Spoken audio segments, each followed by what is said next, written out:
Live के इस खास पेशकश में आपका स्वागत है। मैं हूं श्रीकांत प्रत्युष। आपको पता है कि महागठबंधन ने कल ही प्रथम चरण के उम्मीदवारों का नाम घोषित किया था और आज एनडीए ने अपने सभी उम्मीदवारों का नाम घोषित कर दिया है। केवल खगड़िया सीट से कौन उम्मीदवार होगा, एलजेपी ने अभी ऐलान नहीं किया है। तो एनडीए की 39 उम्मीदवारों की सूची सामने आ गई है और सबसे बड़ी खबर ये है कि इसमें नागमणि का नाम कहीं नहीं है। जी हाँ, रालोसपा छोड़ने के बाद नागमणि नीतीश कुमार से मिले थे। रालोसपा छोड़ने की वजह भी नीतीश कुमार की तारीफ ही थी, लेकिन नीतीश कुमार का साथ आने के बाद उन्होंने दावा किया था कि नीतीश कुमार ने उनको आश्वस्त किया है कि जहां से उपेंद्र कुशवाहा चुनाव लड़ेंगे वहीं से उनको चुनाव लड़ाया जाएगा। लेकिन उपेंद्र कुशवाहा के खिलाफ चुनाव लड़ने का मौका ही नहीं मिला नागमणि को। तो उपेंद्र कुशवाहा के खिलाफ नागमणि जो हसरत रखते थे चुनाव लड़ने का, वो मौका मिला ही नहीं।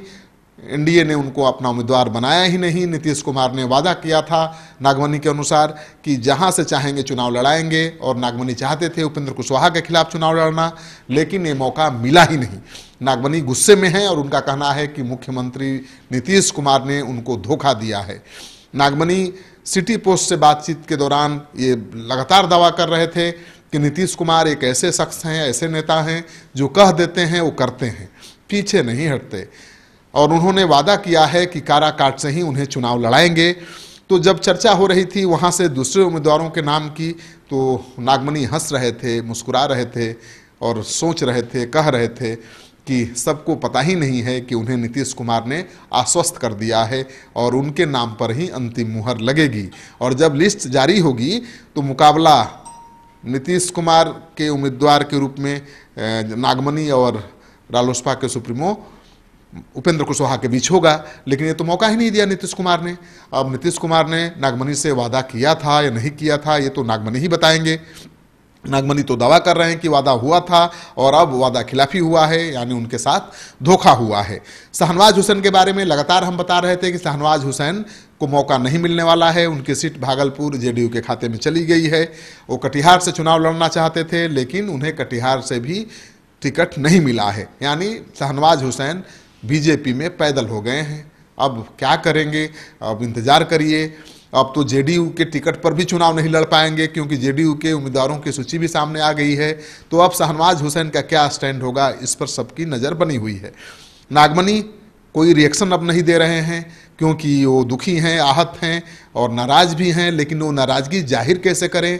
जाहिर करेंगे तो विधानसभा में भी जो स्कोप बचा है चुनाव लड़ने का, वो भी हाथ से निकल जाएगा। तो नागमणि बोल भी नहीं सकते और जो कुछ हुआ है वो उसे बर्दाश्त करना, पचा पाना भी आसान नहीं है उनके लिए। तो आज जो एनडीए की सूची जारी हुई है उससे 2-3 लोगों को तगड़ा झटका लगा है। शत्रु को तो पहले से पता था कि उनका टिकट कट चुका है, रविशंकर उम्मीदवार बनाए गए, लेकिन नागमणि को तो बिल्कुल उम्मीद ही नहीं थी कि उन्हें उपेंद्र कुशवाहा के खिलाफ लड़ने का मौका नहीं मिलेगा। तो सबसे बड़ा सदमा नागमणि को लगा है।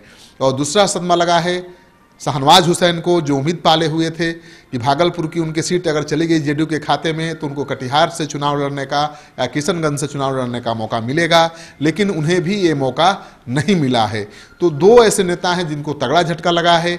बीना देवी जो नवादा सीट से चुनाव लड़ने वाली थी, गिरिराज सिंह की सीट से, उनको तगड़ा झटका लगा है। उनको वैशाली से चुनाव मैदान में उतार दिया गया है। वैशाली वो सीट है जहां से महागठबंधन के उम्मीदवार हैं रघुवंश प्रसाद सिंह। रघुवंश प्रसाद सिंह बहुत ही कदावर नेता हैं और महागठबंधन की स्थिति पहले की अपेक्षा इस बार बहुत ज़्यादा मजबूत है। ऐसे में बीना देवी के लिए लड़ाई मुश्किल हो गई है।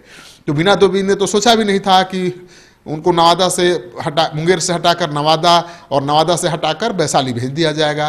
तो तीसरा झटका बीना देवी को लगा है। बीना देवी अब कैसे रिएक्ट करेंगी इस पर कह पाना बड़ा मुश्किल है। इंतजार करिए, जैसे ही बीना देवी का रिएक्शन सामने आएगा हम जरूर आपको दिखाएंगे। तो आज जो एनडीए की सूची जारी हुई है, इसके बाद यही बात सामने आई है कि 3 जो नेता हैं उनको तगड़ा झटका लगा है।